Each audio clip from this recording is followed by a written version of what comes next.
Dando inicio al evento, tenemos como primer ponente de este primer módulo, titulado Aspectos Generales del Derecho Ambiental y su legislación. Siendo el ponente principal el abogado Roldán Soto Salazar, quien expondrá el tema la responsabilidad por daños ambientales. Él es actualmente fiscal provincial titular de la Fiscalía Especializada en Prevención del Delito de Lima. Se desempeñó también como fiscal adjunto titular de la Fiscalía Penal Especializada en Materia Ambiental de Lima. Estudios concluidos del doctorado en Derecho en la Universidad Nacional Mayor de San Marcos. Es magíster en Derecho Civil y Comercial por la misma universidad con la defensa de la tesis, los seguros ambientales en el sistema jurídico peruano. Abogado por la Universidad Nacional Federico Villarreal, estudios concluidos en la maestría en Ciencias Ambientales, Convención en Desarrollo Sostenible, en la actividad minera y recursos energéticos en la Universidad Nacional Mayor de San Marcos. Integrante también de la Liga Mundial de Abogados Ambientalistas. Con estudios especializados en legislación de recursos hídricos por la Agencia Española de Cooperación Internacional para el Desarrollo, en la sede de Santa Cruz de Sierra, Bolivia. Coautor también de los libros denominados Delitos Ambientales de la edición DAR y Delitos contra la Administración Pública de Editorial Pacífico. Docente universitario en la Cátedra de Derecho Ambiental y Derecho Minero. Listo. Con esta presentación le cedo el uso de la palabra, estimado abogado Roldán.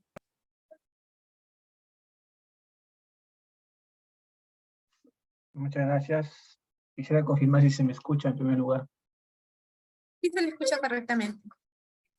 Gracias.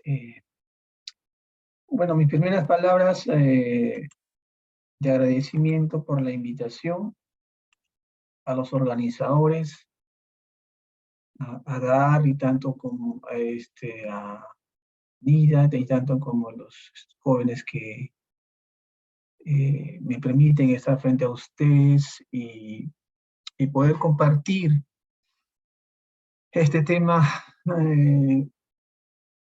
muy interesante que quisiera compartirles en esta tarde.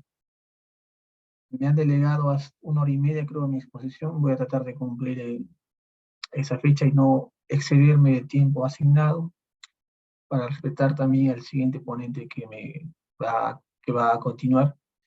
Y para hacerlo más dinámico la exposición y no sentirme solo, quizás, ¿no?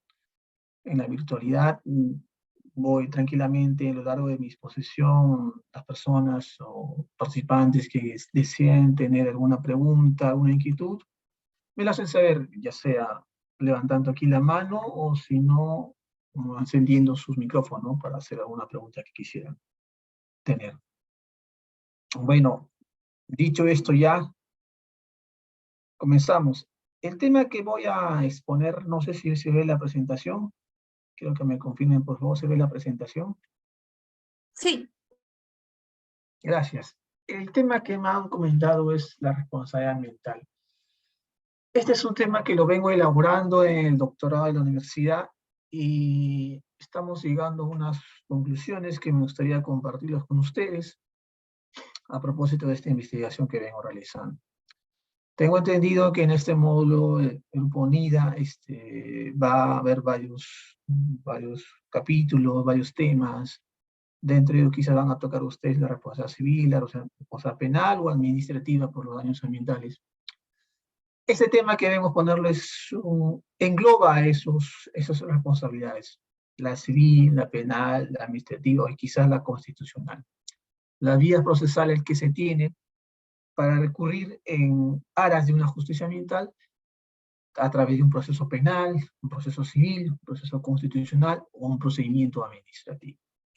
Entonces, este tema trata de englobar todas esas vías procesales que existen para poder llegar a conclusiones y poder determinar si en verdad es efectivo o no la justicia ambiental en nuestro país. Bueno, como primer punto, y estoy seguro que ya lo han desarrollado y quizás o si no lo van a desarrollar más adelante, Nociones elementales del medio ambiente. Es muy importante tener conocimiento o una idea básica de qué es medio ambiente o ambiente, para no ser redundantes. A partir de ahí comprender nuestro objeto de estudio, porque el medio ambiente pues es el principal objeto de estudio del derecho ambiental, ¿no es cierto?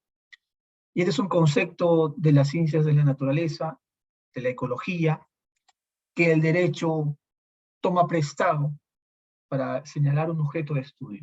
¿Cuál es el objeto de estudio del derecho ambiental, ¿no?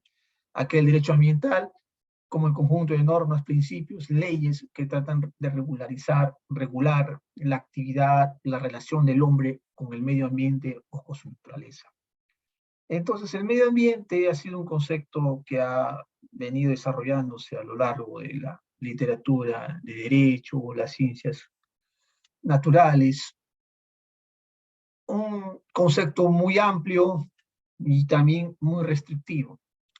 Ya cuando nace el derecho ambiental, para poder precisar, delimitar el campo de estudio, el objeto de estudio del medio ambiente, nacieron estas dos nociones, ¿no? La noción restrictiva y la noción amplia. Como su mismo nombre lo dice, la restrictiva, Martín Mateo hacía referencia a que agua, el aire, como los principales conductores de la vida en esta tierra, el agua, el aire, debe ser considerado medio ambiente, fundamentalmente el agua y el aire, porque a través de estos elementos fundamentales se da la vida. Ya posteriormente, la noción amplia rebatieron o tratan de rebatir estas ideas, que no solamente es el aire, agua, los recursos naturales, sino el patrimonio histórico, el patrimonio cultural, todo que engloba y que hace posible la vida en esta tierra. Esta última ha tenido mayor acogida, tiene mayor acogida. Inclusive en nuestro ordenamiento jurídico peruano se ha asumido esa idea o esa posición, la noción amplia del ambiente. Les invito a que revisen la Ley General del Ambiente, la Ley 28611. Cuando hace referencia, se entiende por medio ambiente lo siguiente. Entonces van a ver que nuestro ordenamiento jurídico toma esa noción amplia del medio ambiente. No solamente son el conjunto de elementos bióticos y abióticos que hacen posible la vida en común, sino también el patrimonio histórico, el patrimonio cultural, todo lo que nos rodea. Eso puede ser considerado como medio. Ahora, muy bien. Entonces, si el legislador ya ha querido precisar, ha querido delimitar ese concepto abstracto, ese concepto de la ecología, que es medio ambiente, a través de la ley 28611. ¿Cuál es la connotación filosófica que tenemos por el derecho ambiental o la relación del hombre con su medio ambiente? En este sentido, igual, ha habido dos posiciones confrontadas o diferenciadas notoriamente, la noción o la filosofía antropocéntrica y el ecocentrismo. La antropocéntrica es aquella clásica noción de la filosofía, desde Descartes y la filosofía clásica griega, donde nos decían que el hombre es el centro del universo y los recursos naturales y todo lo demás, incluido la naturaleza, está al servicio del hombre, está al servicio para satisfacer las necesidades del hombre. Luego, con los años 60, 70, nació esto de la ética de la naturaleza, la ética ambiental llamada ecocentrismo, otros llaman biocentrismo, diferenciación menos, diferenciación más, llamémoslo ecocentrismo, donde hacía referencia a que no es así. El hombre, como los demás seres no humanos, los demás seres sintientes de naturaleza, también pertenece al medio ambiente. Entonces es el medio ambiente el que debe estar al centro de toda discusión filosófica y no el hombre. No es el hombre en la medida de todas las cosas, sino el medio ambiente. Con esas nociones ecocéntricas comenzaron a surgir pues derechos innovadores que ustedes también lo van a ver seguro en este curso, como los derechos de la naturaleza, los derechos de la Pachamama, el derecho animal, etcétera, etcétera. Ahora bien, todo marco jurídico tiene que tener un contexto filosófico. También todo trabajo de investigación de grado, pregrado, tiene que tener eso, una connotación filosófica. ¿Por qué es importante una connotación filosófica? Porque son las ideas que se plasman y que fundamentan tu trabajo de investigación. puede cambiar las leyes, pueden derogarse las leyes, pueden promulgarse nuevas leyes, pero la connotación filosófica es la que va a permanecer y va a ser el sustento de un trabajo de investigación o un marco normativo. ¿Qué pasa en el Perú? Nosotros revisamos la Ley General del Ambiente, la Constitución Política, la Ley de Aprovechamiento de los Recursos Naturales, etcétera, etcétera. Los conceptos o las ideas básicas de esas leyes y de nuestro ordenamiento jurídico, esa es mi posición, por si acaso, tienen una connotación antropocéntrica. Es decir, nos hemos quedado en la filosofía clásica, en la filosofía griega, de que el hombre es el centro de todas las cosas, la naturaleza está al servicio del hombre y debe satisfacer sus necesidades. Ese es el concepto de recursos naturales, ¿no? Para nuestro ordenamiento jurídico.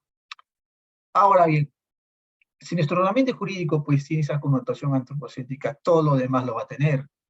Los sistemas de responsabilidad ambiental también lo van a tener. Eso va a ser un tema de discusión, un tema que vamos a analizar con el transcurso de esta breve exposición. Continuando entonces, ya sabemos qué es medio ambiente, la connotación filosófica del medio ambiente, las nociones que ha tenido a lo largo de la historia lo que es medio ambiente. Ahora, aquello que lo perjudica, que lo vulnera, que altera las leyes ecológicas, el equilibrio ecológico, llamado daño ambiental, va a ser también objeto de análisis y estudio por parte del derecho ambiental. Pero este daño ambiental, si queremos ser más exquisitos en su diferenciación, podemos distinguirlo entre el daño ecológico puro y el daño civil ambiental. Tradicionalmente, estos desequilibrios en la naturaleza a consecuencia de la actividad humana, a consecuencia de la producción capitalista, se ha visto a través del daño civil ambiental. Porque un daño a través del ambiente no solamente ocasiona un perjuicio a los recursos naturales o al medio ambiente en sí mismo, sino también puede repercutir y puede reflejarse en, por ejemplo, daños a la salud de la persona, daños a la propiedad de la persona. Eso es lo que le llaman daño civil ambiental o daño por influjo ambiental u otro nombre que quisieran darles. Ese tipo de daños ha sido estudiado fundamentalmente o ha sido valorado a través del clásico derecho civil, el derecho civil de origen romano que tenemos nosotros, ¿no? A través de la responsabilidad civil extracontractual, los interdictos, etcétera, etcétera, etcétera.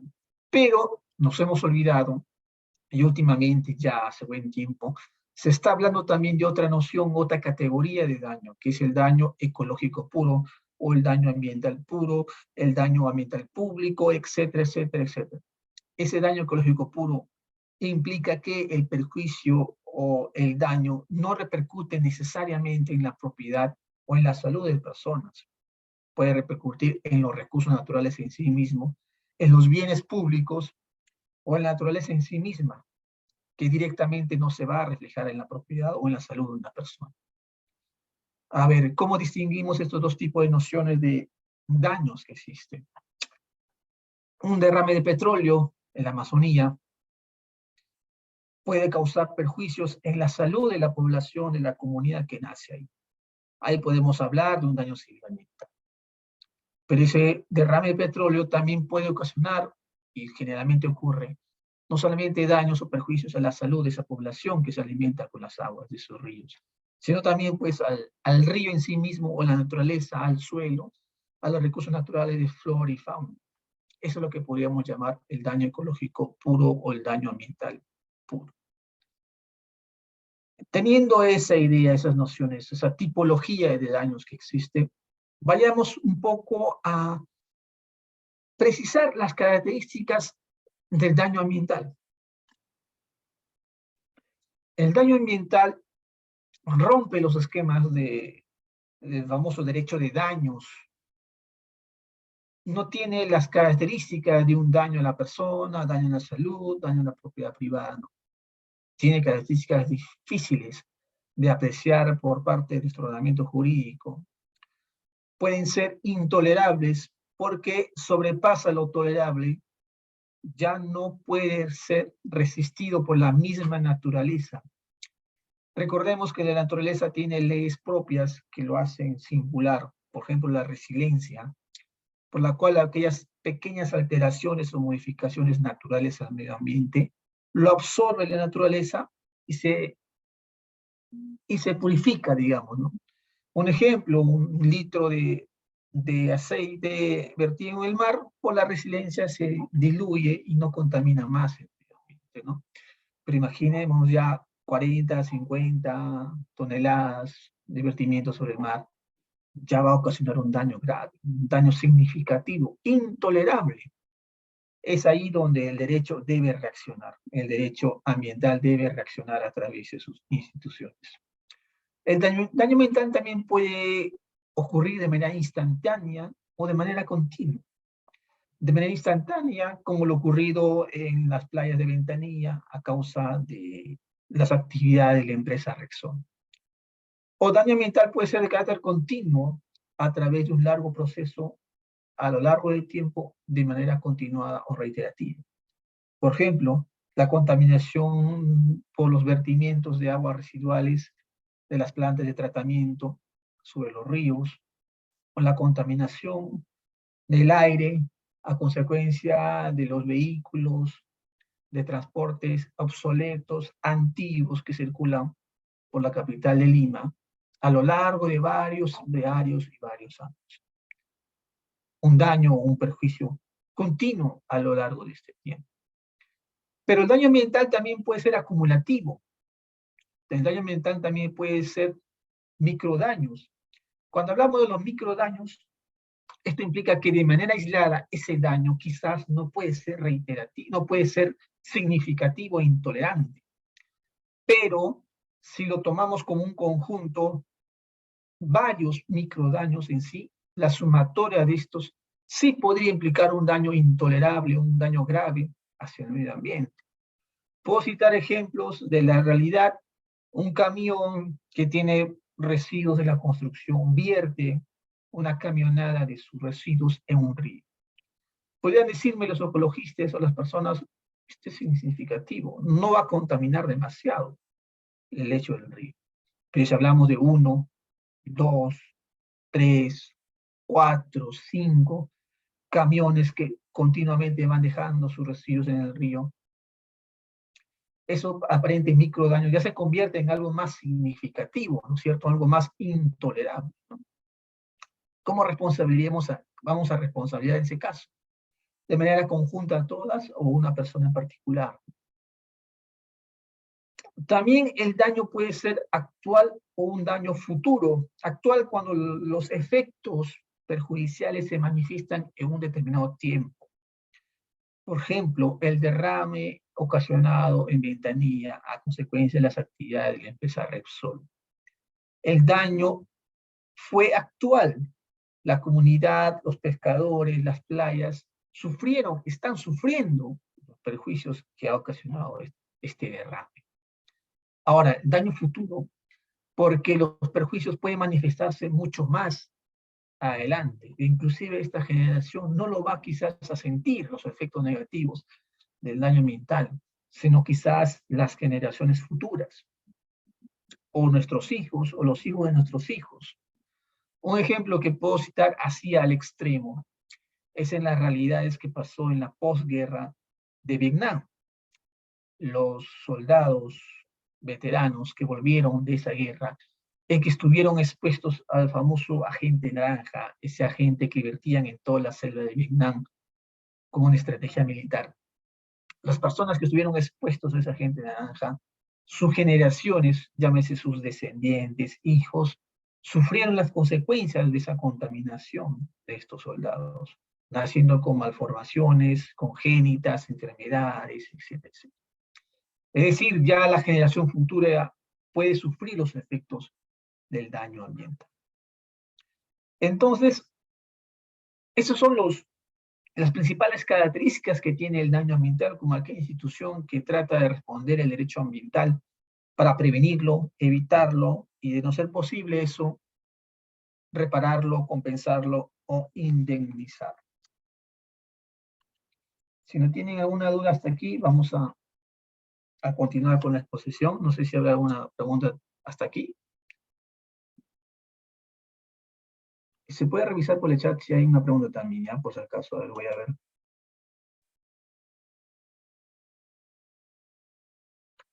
Ya, no hay ninguna pregunta hasta el momento. Entonces, continuando. Responsabilidad ambiental. ¿Qué es responsabilidad ambiental? ¿Qué podemos entender por responsabilidad ambiental?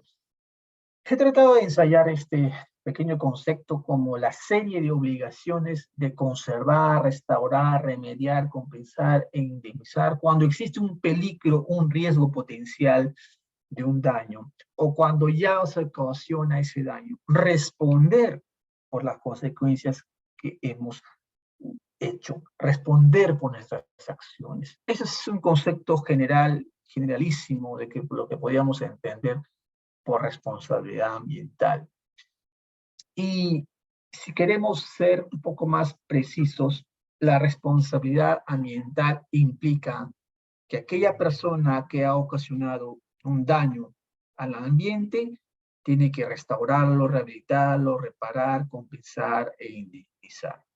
Sin perjuicio, dice la Ley General del Ambiente, que lo vamos a ver más adelante, de las responsabilidades civiles, penales y administrativas que pueda existir. Debo precisar que hago siempre referencia a daño ambiental. No hago referencia a impacto ambiental, porque como ustedes podrán saber, jóvenes, son dos conceptos totalmente distintos. No son un juego de palabras, ni mucho menos una exquisitez. No, son totalmente distintos. Aquí estamos hablando de los daños ambientales. El impacto ambiental, más que nada, es un concepto que lo utilizan en el Sistema Nacional de Evaluación y Fiscalización Ambiental, ¿no? En la evaluación de los impactos, en los impactos ambientales, la tabla de Leopold, etcétera, etcétera. Ese concepto se utiliza, ¿no? Cualquier simple alteración positiva o negativa del medio ambiente, se habla de impacto ambiental positivo, de impacto ambiental negativo, etcétera, etcétera. Aquí estamos hablando ya de daño, del perjuicio ocasionado sobre el medio ambiente. Por si acaso, hacemos esa precisión. Entonces, eso implica el principio de responsabilidad ambiental: restaurar, rehabilitar, reparar, compensar, indemnizar cuando se ha ocasionado un daño al ambiente. Ahora, como también esto ya lo ha reconocido la doctrina y las diversas legislaciones que existen, existe una prelación en orden que preferiblemente es necesario prevenir, dicen. Como ustedes han visto, el daño ambiental tiene características hasta que a veces lo hacen irrecuperable cuando se daña el medio ambiente. Tiene consecuencias catastróficas. Entonces, por el principio de prevención, como su mismo nombre lo dice, se trata de prevenir aquellos daños al medio ambiente antes que esto ocurra. Es ser responsables, tanto la empresa corporativa o las personas, de prevenir aquellos daños que podemos ocasionar al medio ambiente. Para ello, como ustedes tienen conocimiento o lo van a ver más adelante, existe en el Perú el Sistema Nacional de Evaluación y Fiscalización Ambiental. Toda aquella actividad que pueda causar un impacto debe contar con una certificación ambiental, ¿no es cierto? Así lo dice la Ley 27446. Debe contar con una certificación ambiental otorgada por la autoridad competente, de acuerdo al sector en donde se va a realizar esta actividad. Llamamos, por ejemplo, al SENACE para minería o gran minería o hidrocarburos. Va a ser la encargada de emitir la certificación ambiental. ¿Qué es la certificación ambiental? Justamente un instrumento de gestión, de gestionar los impactos, prevenir los impactos antes que la actividad ocurra, antes que la actividad se inicie. Lamentablemente en el Perú pasa a veces todo lo contrario, ¿no? Primero iniciamos la actividad y luego ya regularizamos. Si esa es la idea, entonces se está desnaturalizando, ya no cabría una certificación ambiental, ¿no es cierto? Ahí cabría en todo caso una adecuación de esa actividad a las obligaciones ambientales actuales. Ahí cabría pues un PAMA, por ejemplo, ¿no? Entonces, para prevenir, por ejemplo, existen pues, los instrumentos de gestión ambiental, existe el tema de la certificación ambiental, etcétera, etcétera, porque es lo que se quiere es prevenir los efectos nocivos del medio del daño ambiental sobre el medio ambiente o los recursos naturales. Si ya no se pudo prevenir, el daño ocurre, pues hay que repararlo al momento en que antes ocurrió el daño. Reparación in natura, volver todo a lo como era antes. Ese es lo ideal, ese es lo que podría ocurrir, pero también pues es un ideal. Lamentablemente, la naturaleza tiene características, tiene elementos importantísimos, equilibrios, ecosistemas, que una vez ocurrido el daño, ya es difícil volver a su estado anterior.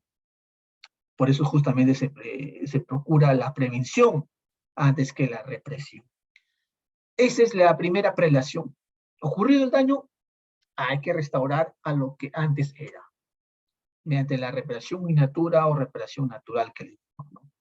Si no fuese ni técnicamente posible, ni jurídicamente posible, entonces compensamos con otro, ¿no?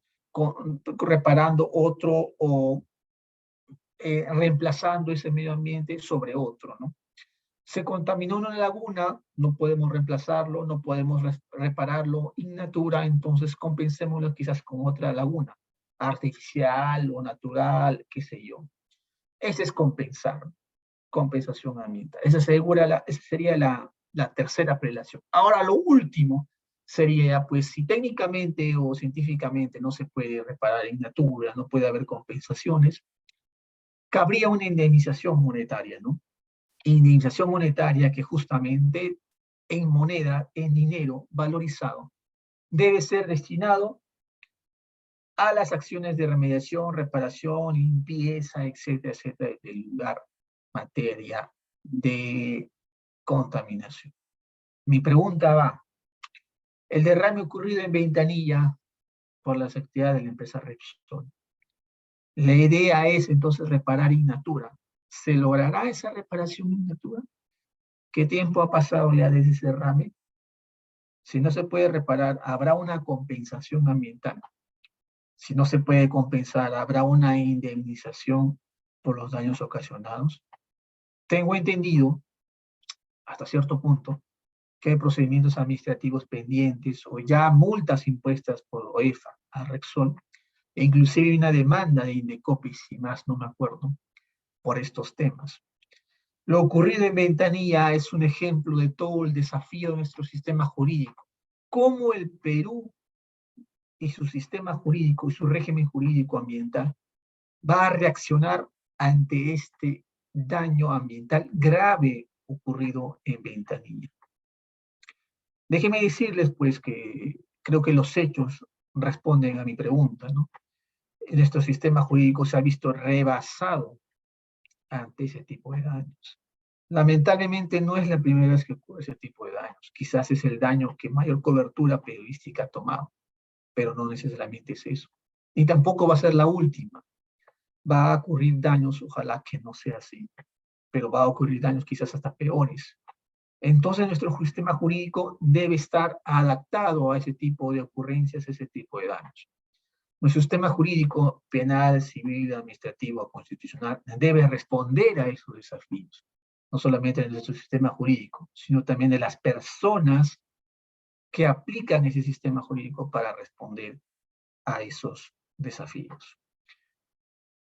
Entonces, continuando, teniendo ya en claro qué es principio ambiental, qué es el principio de responsabilidad ambiental, revisemos un poco la literatura en los antecedentes históricos. ¿Cuándo nace este principio? ¿Cuál es su marco normativo por la cual surge o nace? Como casi la mayoría de las instituciones, o inclusive como el mismo derecho ambiental, tiene una connotación internacional.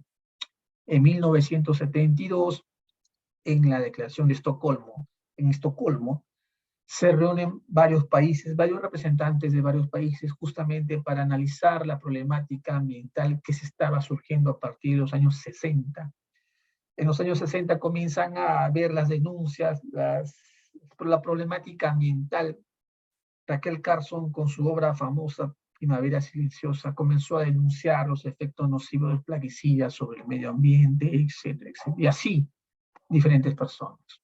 Entonces, recién en el año 70, 1972, los representantes de varios países se reúnen en Estocolmo y por primera vez sacan una declaración ambientalista. Desde ahí se dice que el derecho ambiental tiene su origen, un origen histórico en el derecho internacional. Y fundamentalmente el principio de responsabilidad ambiental lo ha desarrollado en el principio 22 de la Declaración de Estocolmo. Dice: los estados deben cooperar para continuar desarrollando el derecho internacional en lo que se refiere a la responsabilidad y a la indemnización a las víctimas de la contaminación y otros daños ambientales que las actividades realizadas dentro de la jurisdicción o bajo control de tales estados causen a zonas situadas fuera de su jurisdicción. Se dice que este articulado es el antecedente más remoto de lo que podríamos llamar por el principio responsable ambiental. Ya hablamos de principio, ¿no? Ya no de concepto, sino de principio de responsabilidad ambiental. Porque este concepto de responsabilidad ambiental, como les estaba diciendo, ya se toma mayor fuerza a considerarlo ya como un principio. Ahora bien, pero no solamente es Estocolmo, sino también viene nuestro ordenamiento jurídico nacional. Estocolmo fue en 1972. Luego viene este proceso histórico que ustedes ya lo habrán revisado o lo van a revisar con los ponentes que continúan o en las otras sesiones. El trance histórico del derecho ambiental, 1972, 1982, 1992, el Acuerdo de París, etcétera, etcétera, etcétera.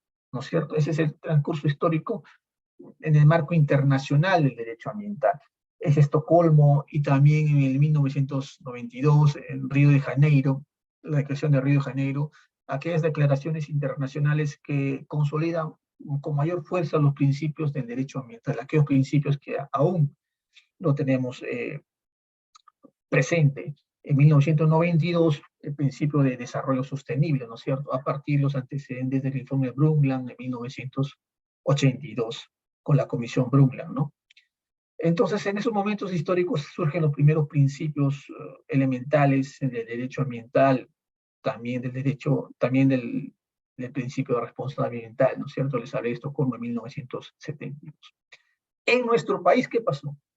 Desde 1978 ya teníamos ese marco internacional, pero recién nosotros con nuestra Ley General del Ambiente, ya en los años 2000 y tantos, no me acuerdo la memoria, 2008 creo, 2007, donde entra en vigencia la Ley General del Ambiente. Mira qué tiempo pasó desde Estocolmo para recién nosotros regularizar o legislar principios y derechos ambientales. En otros países, ya desde los años 70, 80, estaban legislando materia ambiental y nosotros recién en los años 2000. Pero teníamos un antecedente, el Código de Medio Ambiente y Recursos Naturales. Me dirán, profesor, ya pues en los años 90 ya teníamos el Código de Medio Ambiente y Recursos Naturales. Pero este código en realidad nunca entró en vigencia. Siempre hubo decretos legislativos, normas que lo paralizaban, que lo dejaban sin efecto, articulados, y así en la realidad nunca entró en vigencia ese código.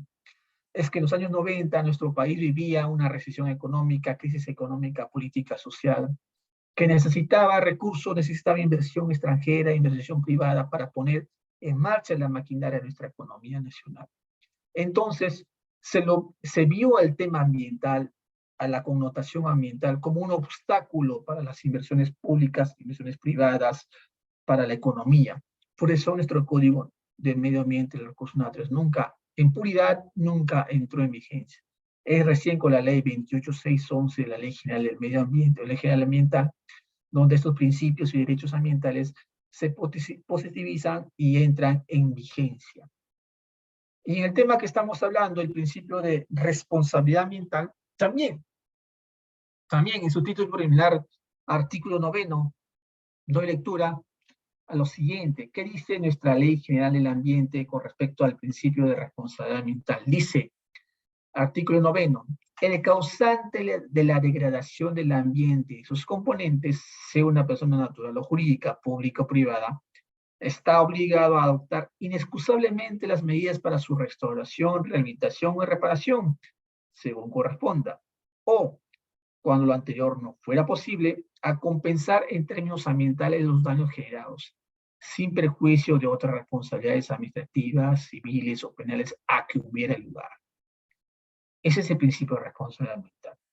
Si somos exquisitos en la lectura, nos dice que por esos hechos, por un daño, una contaminación, puede haber responsabilidades administrativas, civiles o penales, pero eso no debe dejar sin efecto la responsabilidad ambiental.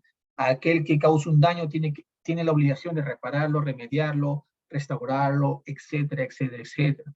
Sin perjuicio, sin importar qué es lo que pasa en la vía civil, sin importar qué es lo que pasa en la vía penal, sin importar lo que pueda pasar en la vía administrativa, el causante del daño debe remediarlo o debe restaurarlo.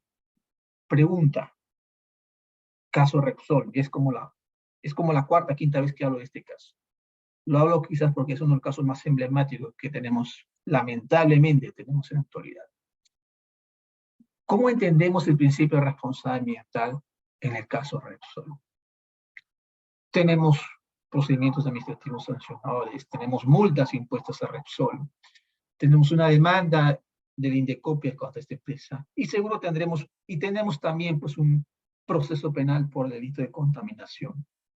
Y podemos por ahí citar uno que otro más. Al margen de eso, sin perjuicio de esos procesos, se está restaurando, reparando, rehabilitando el medio ambiente que se ha alterado a consecuencia de estas actividades de Repsol. Ahí nace la pregunta. Y me dirán las personas que están más actualizadas, doctor, sí, efectivamente, OEFA está haciendo un monitoreo constante de la limpieza de las playas, del mar, que ha sido ocasionado por este derrame. Es eso. ¿Qué tiempo ha pasado ya? Me pregunta, ¿qué tiempo ha pasado ya de haber ocurrido ese desastre? ¿Qué tiempo ha pasado? Otra pregunta. Si esta misma realidad hubiese pasado en otros países, por ejemplo en Europa, nos habríamos demorado demasiado para hacer las medidas de reparación o restauración del medio ambiente, de las playas que han sido perjudicadas, dañadas.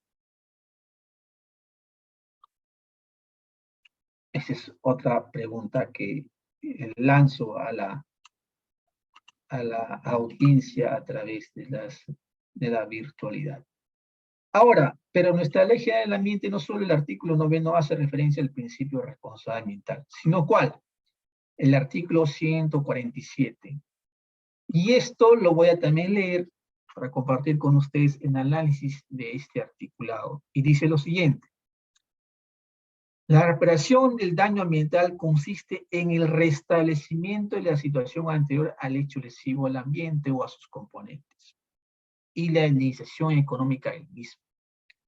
De no ser técnica ni materialmente posible el restablecimiento, el juez, resalto, deberá prever la realización de todas las tareas de recomposición o mejoramiento del ambiente o de los elementos afectados.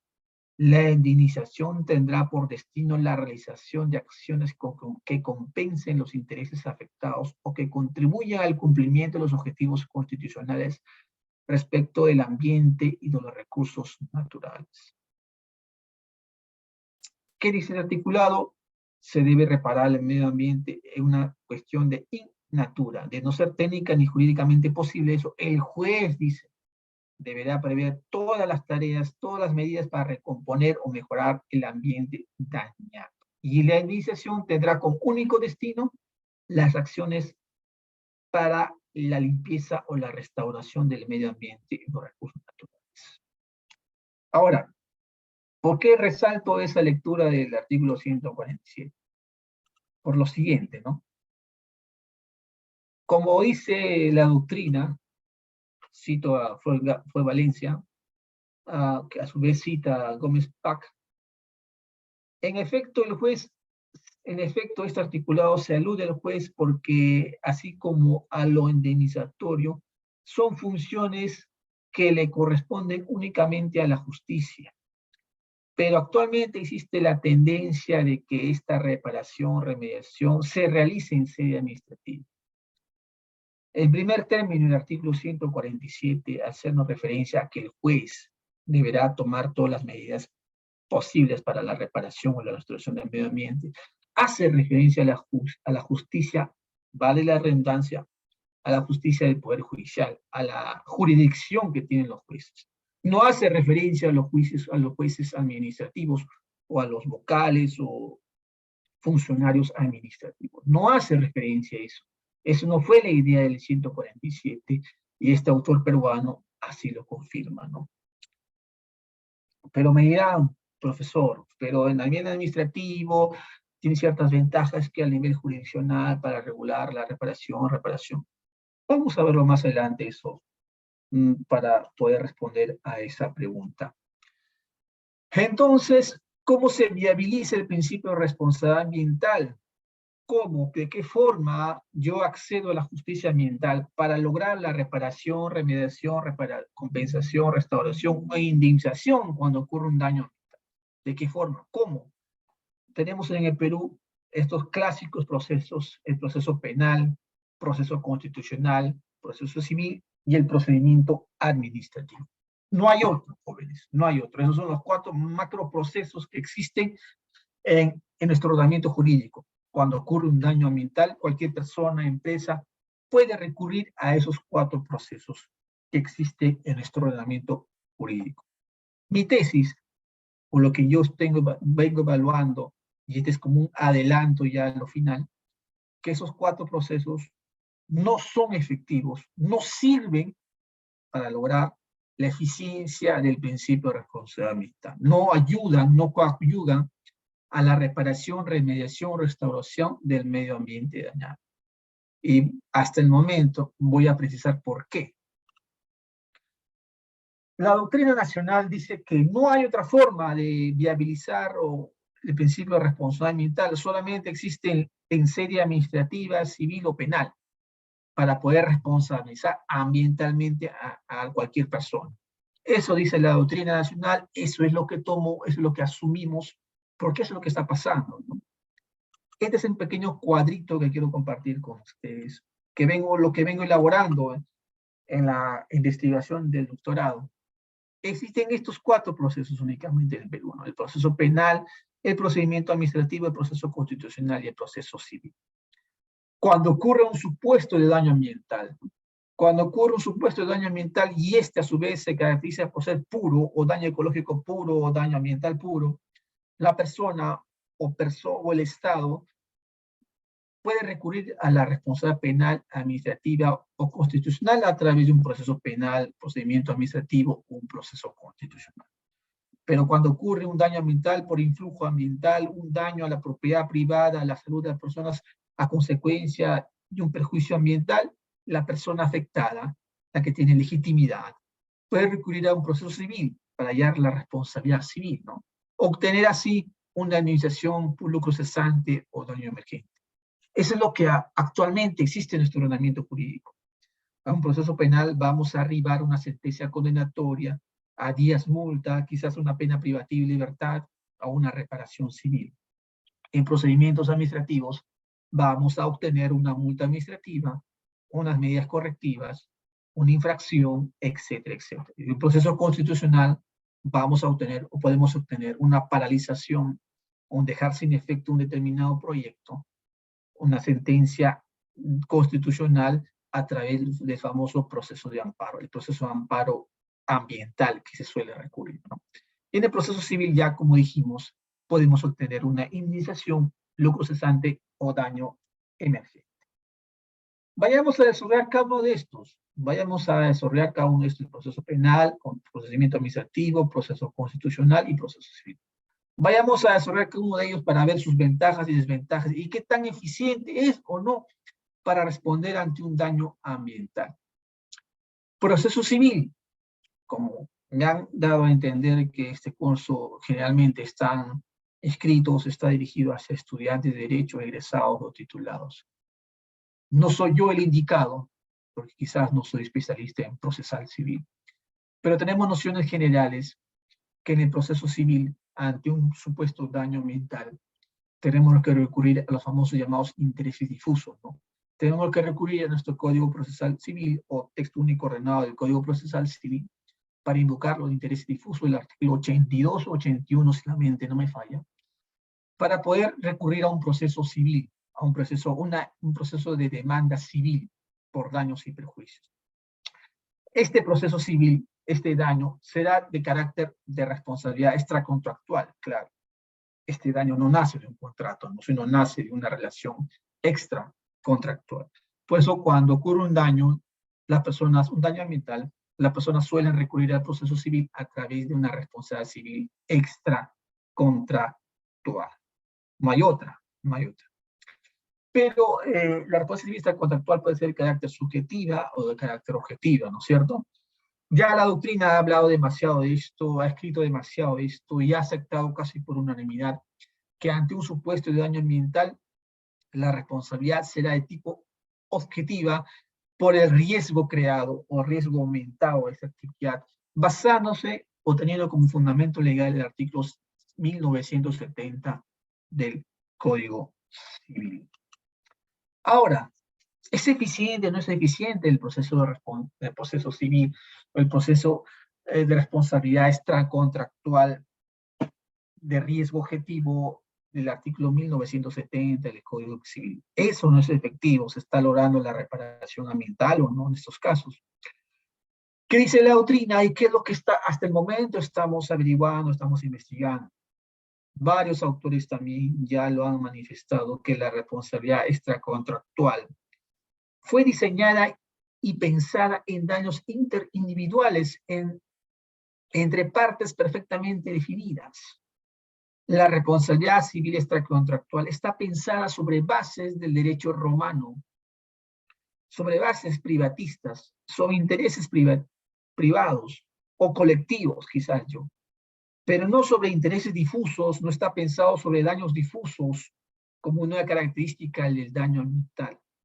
El carácter difuso de un daño ambiental implica que una persona o un conjunto de personas o un conjunto de personas no determinadas, no identificadas, pueden ser los perjudicados por este daño que puede ocurrir.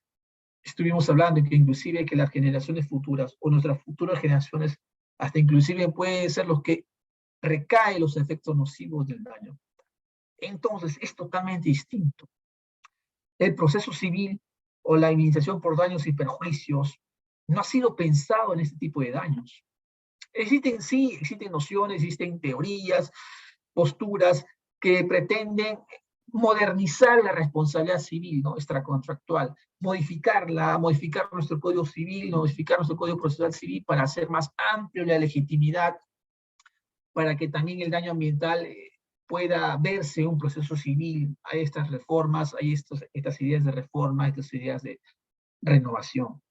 Pero fundamentalmente, señores, el derecho civil no ha sido creado o no tiene como fundamento los daños difusos o daños de características ambientales. Pero en cifras, ¿cómo podríamos determinarlo? A través de acceso a la información pública, podemos nosotros pedir información quizás a la Procuraduría Pública del Ministerio del Ambiente para conocer cuántos procesos civiles ha llevado el Estado a cabo para buscar la indemnización por daños ambientales. No hablemos de Repsol, por si acaso, hablemos de otros temas, de otros casos. ¿Cuántos? Estoy seguro, y hasta el momento lo puedo asegurar, porque he obtenido una información oficial, que el Estado no está utilizando este mecanismo para obtener las reparaciones civiles por daños ambientales. Ahora bien, pasemos al proceso penal. ¿Cómo estamos en el proceso penal, en la responsabilidad penal por daños ambientales? ¿Cuál fue la historia del proceso penal por daños ambientales? A ver, cuando el código del 90 que tenemos actualmente vigente, este código penal, se tipificó los llamados delitos con la terminología, ¿no? Delitos ecológicos. Luego ya, si la memoria no me falla, en el año 2008 se cambia por delitos ambientales, ya no ecológicos. Entonces, en los delitos ambientales se comenzó a tipificar los delitos de contaminación, delitos contra recursos naturales, flora y fauna silvestre.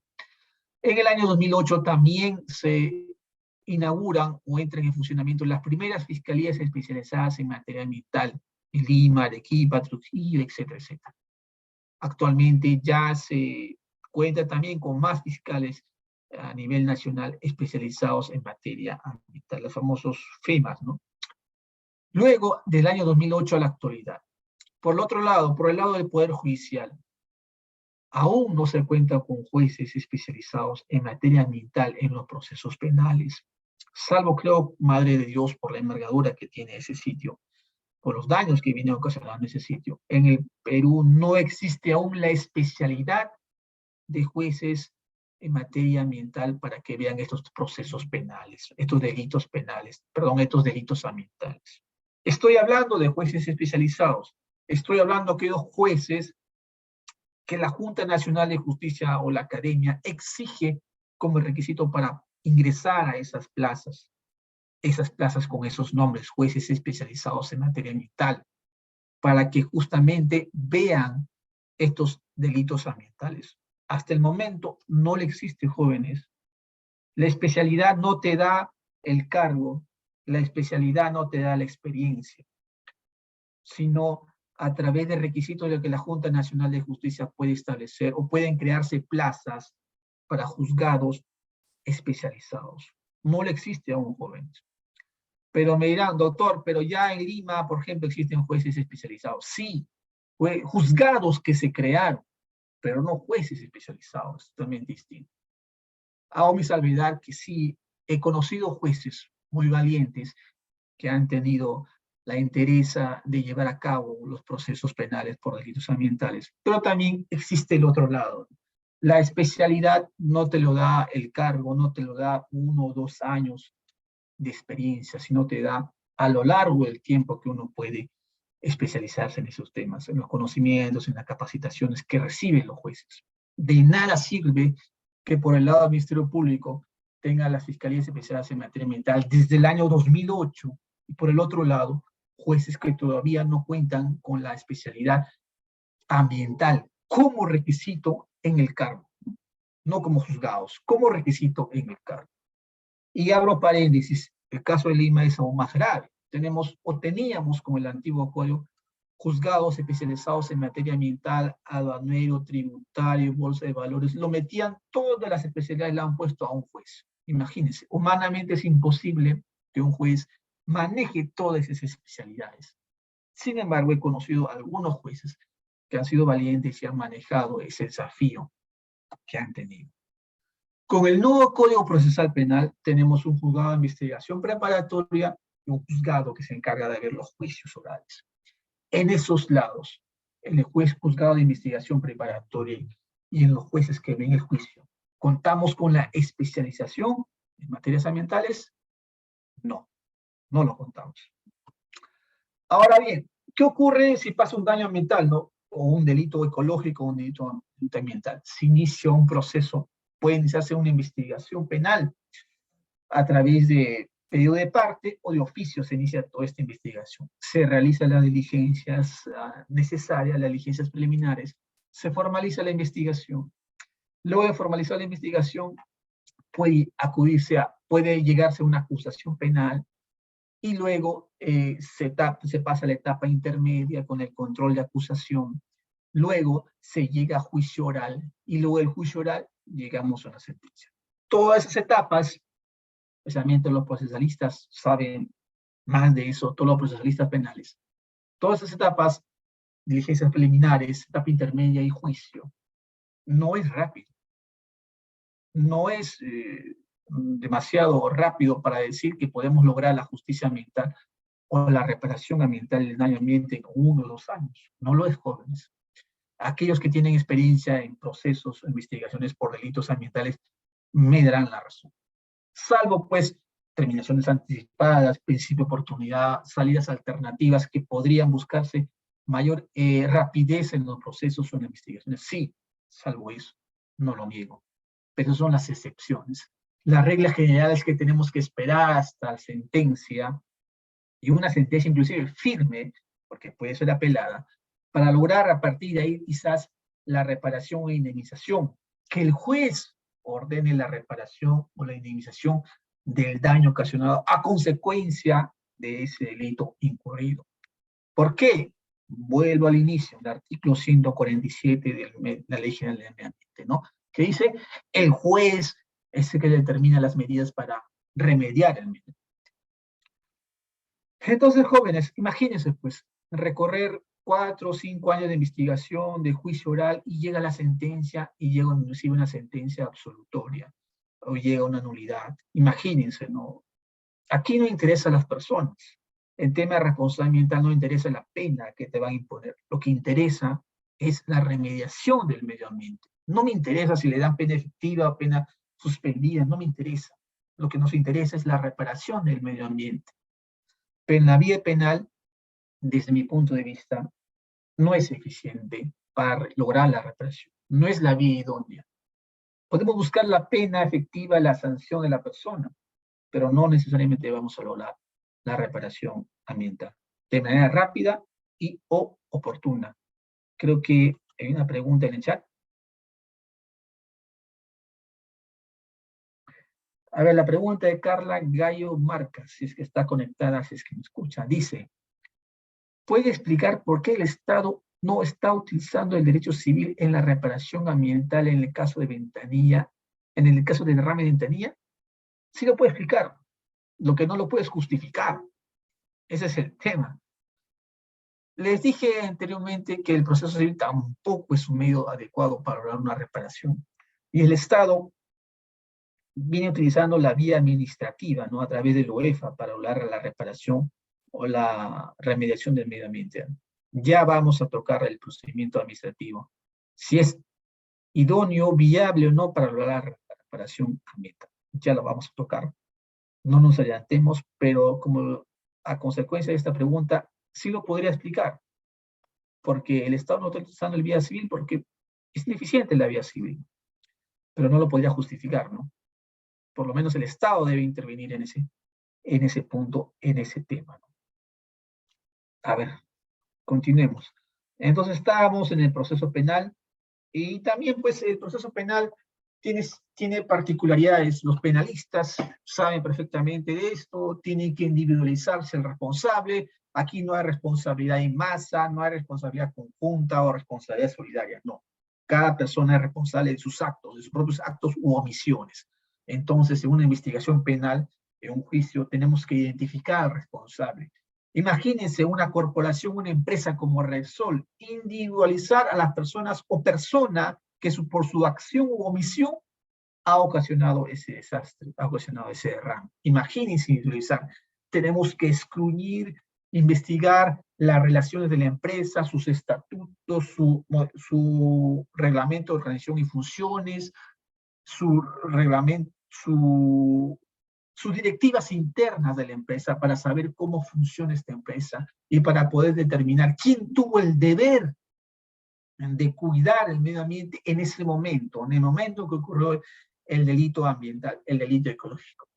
Es toda una tarea ardua, no es sencillo. Pero, ¿qué es lo que implica el principio de responsabilidad ambiental? No me interesa. Si es que se individualiza, no me individualiza la persona, porque eso es un tema penal. A mí me interesa es que se repare el medio ambiente dañado, perjudicado, y de manera más rápida y eficiente para evitar que sus efectos sigan extendiéndose a lo largo del tiempo. Eso me interesa. Esa es la idea de la responsabilidad ambiental. A ver, pasemos a la siguiente diapositiva. La reparación ambiental en el proceso constitucional o el proceso que más suele utilizarse es el amparo ambiental, ¿no? Aquel proceso por el cual se pretende tutelar el derecho constitucional a un medio ambiente adecuado y equilibrado. En efecto, ¿no? El proceso de amparo ambiental que le llaman, es la vía idónea cuando una persona o una empresa se siente afectado por acción o omisión de otra persona que está vulnerando su derecho constitucional a un medio ambiente adecuado y equilibrado. En este punto, el Tribunal Constitucional, como máxima autoridad del proceso constitucional de amparo, ya ha emitido varias sentencias en temas de derecho ambiental. Revisemos las redes sociales, revisemos el Google, El Tribunal Constitucional ya ha emitido varias sentencias, ya ha dicho bastante sobre temas ambientales. Ha hablado, por ejemplo, de qué se debe entender por desarrollo sostenible, qué se debe entender por el derecho a un medio ambiente equilibrado, al derecho y al deber de proteger el medio ambiente adecuado. Y así, distintos temas, el Tribunal Constitucional se ha pronunciado. Y hasta cierto punto el amparo ha sido tomado como una vía idónea para paralizar las actividades que podrían iniciarse, ¿no es cierto? Pero podemos revisar nosotros los procesos de amparo del Tribunal Constitucional. No tienen la naturaleza indemnizatoria, no va a fijarte multas, no va a fijarte reparaciones civiles. No es eso la idea de un proceso constitucional de amparo. No es eso, no es la idea, no es la naturaleza de un proceso constitucional de amparo. Tampoco van a encontrar pues, una sentencia del Tribunal Constitucional que establece indemnizaciones o medidas de reparación, etcétera, etcétera. Y también los procesos constitucionales tienen la naturaleza de abocarse hacia las normas autoaplicativas. Ellos no analizan las normas heteroaplicativas, o sea, las normas que necesitan complementarse con otras para que puedan aplicarse, sino el Tribunal Constitucional, fundamentalmente en los procesos constitucionales de amparo, analiza las normas autoaplicativas, ¿no es cierto? Inclusive, si bien es cierto, hay procesos constitucionales que se inician con la finalidad de paralizar una obra, pero a lo largo de todo el tiempo que demora un proceso constitucional, primera, segunda instancia y como última instancia al Tribunal Constitucional, ya la obra se inicia, ya la actividad se inicia y llega al Tribunal Constitucional cuando la obra se ha ejecutado, ¿no? Podríamos hablar de una sustracción de la materia, ya no hay nada que pueda prevenirse, ya la obra, la actividad ha ocurrido. Pero sin embargo el Tribunal Constitucional también se pronuncia en esos casos, ¿no? Pero no tiene la vocación, o el proceso constitucional no tiene la vocación indemnizatoria, compensatoria de temas de reparación ambiental. Es una buena medida, sí, no lo negamos, pero no tiene esa naturaleza de compensar, remediar los daños ambientales, mucho menos indemnizatoria. Y también tenemos que tener en cuenta que los procesos constitucionales, el carácter probatorio es sencillo, rápido, evidente, no necesita mayor actividad probatoria, ¿no? Ahora bien,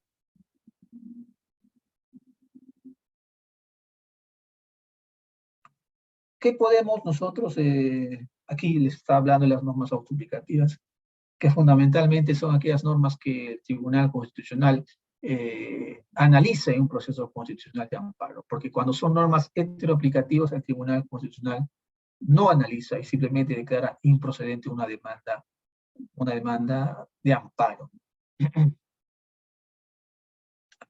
Ahora bien, pasemos a la reparación ambiental en el procedimiento administrativo. Y fundamentalmente vamos a hablar del procedimiento administrativo del OEFA, como el ente nacional, el ente rector de la fiscalización ambiental, el ente rector del CINEFA, ¿no? El Sistema Nacional de Evaluación y Fiscalización Ambiental. El OEFA, que tiene direcciones de línea y tiene un tribunal, ¿no? Tiene un tribunal administrativo, el tribunal de OEFA, que es la última instancia administrativa en las apelaciones o reconciliaciones que pueda interponer el administrado o aquella persona que no está conforme con la primera instancia, ¿no? Entonces, este procedimiento administrativo que tiene el OEFA puede ser un procedimiento administrativo de supervisión o puede ser un procedimiento administrativo sancionador, que busca ya imponer una multa, hallar infracciones e imponer una multa. Pero también la OEFA en sus reglamentos internos, que tiene sus reglamentos, tiene también medidas preventivas, correctivas, cautelares, etcétera, etcétera. La medida que más se aproxima a nuestra finalidad, que es la reparación, la remediación ambiental, son las medidas correctivas. Las medidas correctivas. Pero estas medidas correctivas están supeditadas a una infracción administrativa. O sea, están supeditadas a que se verifique la infracción administrativa o el ilícito administrativo. Y esto es como una suerte de un círculo vicioso. Podemos lograr una adecuada reparación ambiental en la vía administrativa, pero tenemos que supeditarnos a la infracción administrativa. Y imagínense que no se logre demostrar la infracción administrativa o el ilícito administrativo. La reparación ambiental no va a ser posible. O imagínense que si se logra la reparación, de la mano de una infracción administrativa después de mucho tiempo. Esos actos son actos administrativos. Al ser actos administrativos, son revisables como todo acto de la administración pública. Son y deben ser revisables a nivel jurisdiccional. ¿Cómo se le revisa? Como a través del proceso contencioso administrativo, ¿no? El texto único ordenado de la ley 2758.4. A través de ese marco normativo, un juez contencioso administrativo, un juez especializado en contencioso administrativo, va a revisar en última instancia lo emitido por el tribunal del UEFA, ¿no? Entonces, ¿qué le ocurre? En el Poder Judicial, como le dije, no existe la especialidad en materia ambiental, ni en los procesos penales, ni en los procesos contenciosos administrativos. La especialidad es juez contencioso administrativo. La especialidad es juez penal. No hay jueces especializados en materia ambiental. Esa es la verdad. Digan lo que digan. No hay una especialidad que la Junta Nacional de Justicia haya tomado eso como vacante. Hay jueces contenciosos administrativos y hay jueces penales. Entonces, imagínense que un tema del Tribunal de la UEFA, un tema administrativo, un tema de medidas correctivas o reparación ambiental en sede administrativa, se revise o se cuestione a través del proceso contencioso administrativo. Va a ir a un juez contencioso administrativo, y este juez contencioso administrativo no es, pues, especialista en materia ambiental. No lo es, no lo hay.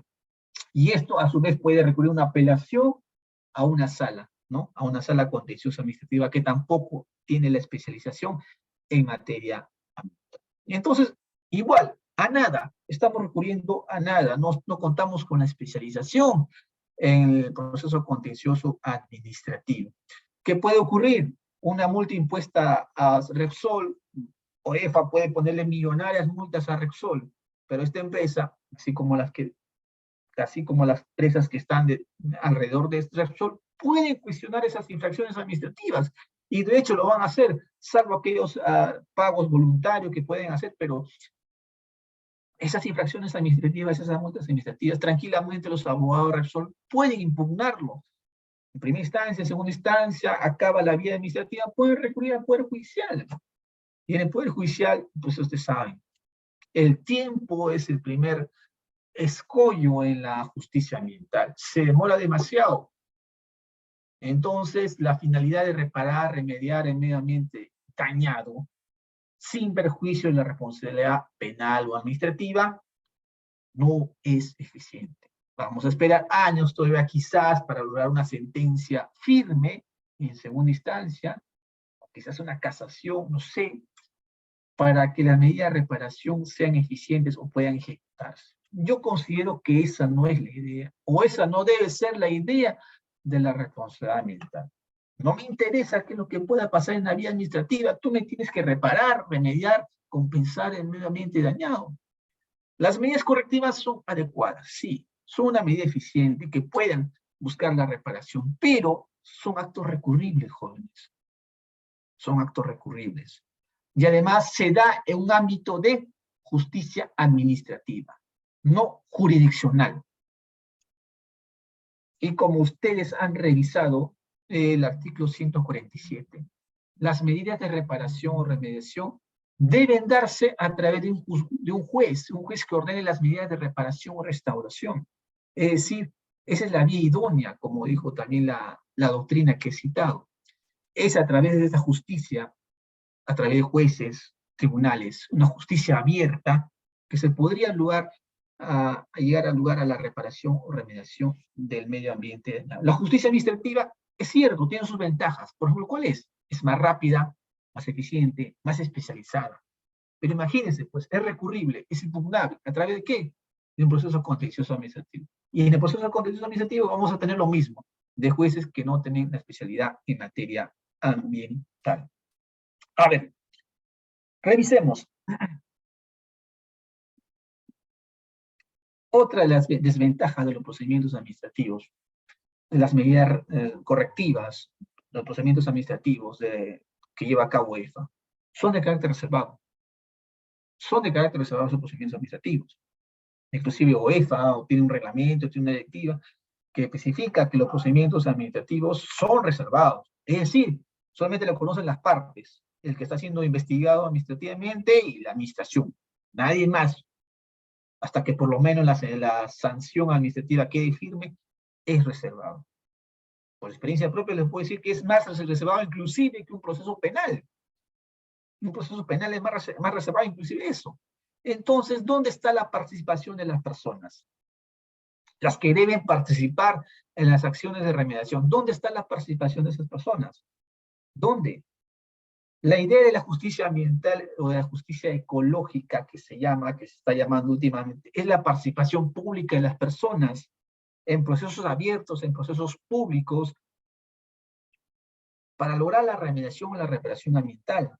Una legitimación amplia donde cualquier persona puede recurrir a interponer su demanda o su proceso por reparación ambiental. Eso no ocurre en el procedimiento administrativo del OEF.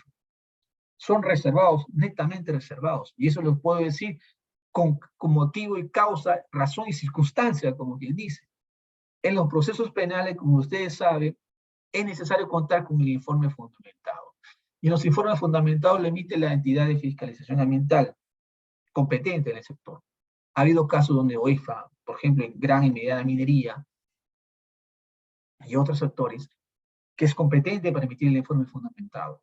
Pero al momento de emitirse el informe fundamentado, te emiten eso, te emiten el informe. Pero a ver, pues, pídele una información adicional, pídele un informe, una opinión, pídele los actuados de su procedimiento, pídele los resultados de su evaluación en laboratorio, de esas tomas de muestra que realizó, porque eso te va a ayudar a la fiscalía a iniciar o acusar un proceso penal. Pídele. Simplemente las puertas se te cierran y te dicen, es un procedimiento reservado. Reservado. No te puedo emitir las copias, los resultados del laboratorio porque este es un proceso reservado. Y hasta que no concluya mi procedimiento administrativo, no te puedo emitir ninguna copias ni uno de los actuados. Así de reservado es. Entonces, esa no es la idea de la justicia ambiental, de la justicia ecológica, ¿no es cierto? No es la idea eso. ¿Hasta aquí alguna pregunta? A ver, vamos a ver el chat. No hay preguntas. Entonces, continuemos. ¿Sí? Interrupción. Hay un participante que espera una pregunta. Le pide ¿No le escuché? Sí, buenas tardes con todos. ¿Qué tal? Buenas tardes, profesor. Una consulta. Con respecto, por ejemplo, a lo que usted indica del procedimiento, ¿no? Que se mantiene en total reserva, pero esto no iría en contra de la ley de transparencia, por ejemplo, ¿no? De que haya acceso a la información pública. ¿No deberíamos nosotros tener el acceso a esa información? Hay una excepción, pues, a la ley de acceso a la información pública y transparente. Esa ley es una excepción. Y justamente el OEFA también tiene sus directivas o reglamentos, como le dije, ¿no? Si así usted recurre a la ley de acceso a la información pública, OEFA te va a responder con eso, con ese cliché. ¿No? Es un procedimiento administrativo de trámite, es reservado, no tengo nada que informar. Es una excepción a la ley de acceso a la información pública, te va a decir y no te va a responder, ¿no? Esa es una gran desventaja de un procedimiento administrativo. Imagínense, pues, en las acciones de remediación o reparación, sin participación de las personas afectadas, sin participación de las personas que son directamente afectadas, no se sabe qué acciones de remediación están haciendo, porque eso lo están haciendo UEFA y la empresa investigada administrativamente, nadie más. Esa es una gran desventaja de los procedimientos. Sí, justamente por eso, ¿no? Porque se supone que, bueno, si se desea de alguna u otra manera buscar un consenso, ¿no? Entre las partes interesadas, ¿no? Creo que lo mejor sería que se involucre también, ¿no? Como una parte interesada a la población, ¿no? Ahora, cuando ya está emitido algún tipo de sanción administrativa, bueno, no hay ninguna participación, al menos por parte de la comunidad o la población afectada, ¿no? Claro, eso es lo ideal. Y como le digo, no es que estoy criticando la OEFA, es su naturaleza, es el procedimiento administrativo, así está diseñado. Puede haber reformas, sí. Lo que yo propongo, lo que yo vengo proponiendo es, y con esto repito lo que dije al inicio, el proceso civil, el proceso penal, el procedimiento administrativo, el proceso constitucional, no ayudan a hacer efectivo, a hacer eficaz la responsabilidad ambiental. La responsabilidad ambiental para reparar, remediar o restaurar el medio ambiente dañado. Pero mi crítica no queda ahí, sino quizás vengo estudiando las alternativas que debe tomar el Estado como justicia ambiental o como justicia ecológica para solucionar ese problema. ¿Y cuál podría ser? A ver, en este esquema he desarrollado, como le dije a lo largo de mi exposición, qué es medio ambiente, qué es daño ambiental, el daño ecológico, el daño ambiental indirecto, etcétera, etcétera. Y unas alternativas, por ejemplo, que puse son los seguros ambientales. Y esto no es nuevo. Ya en mi tesis de maestría, lo del año 2000, 2001, 2021, 2020, lo había dicho, el Estado debe promover los seguros ambientales o los fondos ambientales como una forma de buscar la eficiencia en la reparación, en la remediación del medio ambiente dañado. Porque al fin de cuentas, jóvenes, el juez puede ordenar medidas de reparación y remediación, cualquiera que fuera, así fuesen las más imposibles, pero si no hay dinero, no hay financiamiento, y hablemos de una empresa fracasada, una empresa en quiebra, o no sé, una empresa que no se identifica, o no sé, cualquier supuesto, no va a ser posible efectivo las acciones de remediación si no hay dinero. Entonces, ¿qué debe buscarse? Fuentes de financiamiento. Un seguro ambiental. Un seguro así como el SOAT. Y esto no es nuevo, ya me acuerdo en el año 2010, el Ministerio del Ambiente tenía la idea de formar este SOAT ambiental, SOAT minero, ¿no? Para todas las actividades mineras, un seguro ambiental obligatorio para todas las actividades mineras que inicien sus actividades deben tener con un seguro. Cosa que si ocurre un daño, este seguro va a cubrir esas indemnizaciones, esa reparación, va a financiar. Se hablaba, pero ahí quedó en palabras, ¿no? No ha habido mayor decisión del Estado de establecer estas alternativas, un seguro ambiental. Pero el seguro ambiental es la panacea, es la solución. No, no, mucho menos en el Perú, donde es un país netamente informal. El 10% son formales y el 90% son informales. A la empresa que está en la formalidad, ¿le podemos exigir un seguro ambiental? Sí, a las empresas mineras le podríamos exigir, a las empresas como Repsol le podríamos exigir un seguro, a las empresas de diferentes sectores le podemos exigir un seguro, pero a las que son informales, ¿cómo le exiges? Si ni siquiera saben ni cuáles son esas empresas, quiénes son informales, están en la oscuridad, como quien dice. Entonces el seguro en esa parte tiene su flaqueza, tiene su desventaja. Aparte de ello, ¿qué empresas del sistema financiero se van a aventurar a esta cobertura de este seguro, a este seguro ambiental, si ni siquiera se tiene idea qué se va a financiar, qué se va a coberturar? Pero es una gran ventaja porque en este punto ya las aseguradoras, las empresas aseguradoras podrían ayudar a ser más eficiente la empresa. La empresa ya no se va a aventurar a hacer cualquier tipo de actividad porque la cobertura de seguro lo va a ahogar, ¿no es cierto? Pero sí, hay situaciones, como le dije, que donde el seguro no va a poder entrar, que son las actividades informales. Entonces, ahí estábamos pensando que se debería promulgar fondos ambientales, fondos de compensación o indemnización, para que esos fondos cubran justamente aquellas actividades que no están dentro de la formalidad. Podría hacer eso. Pero ya en esta etapa, en este momento, lo que vengo yo estudiando es no solamente el seguro ambiental o los fondos ambientales deben ir aislados o solos. Yo pienso que todo ya el sistema del régimen jurídico del Perú debe cambiar y debe crearse uno nuevo, que es el sistema o el régimen de responsabilidad ambiental propiamente dicha, un régimen especial propio. Aquí creo que la olla se me va a pasar para ver. Aquí está mi propuesta. Tenemos nosotros 4 sistemas o 4 tipos de responsabilidades. Yo propongo una, que ya existe, ¿no? La responsabilidad ambiental, en el artículo 147 de la Ley General del Ambiente, el artículo 9 del título primero de la Ley General del Ambiente. Pero existe en palabras, existe en teoría, no está materializado a través de ¿qué? No está materializado a través de juzgados ambientales, de tribunales ambientales, no está materializado en eso.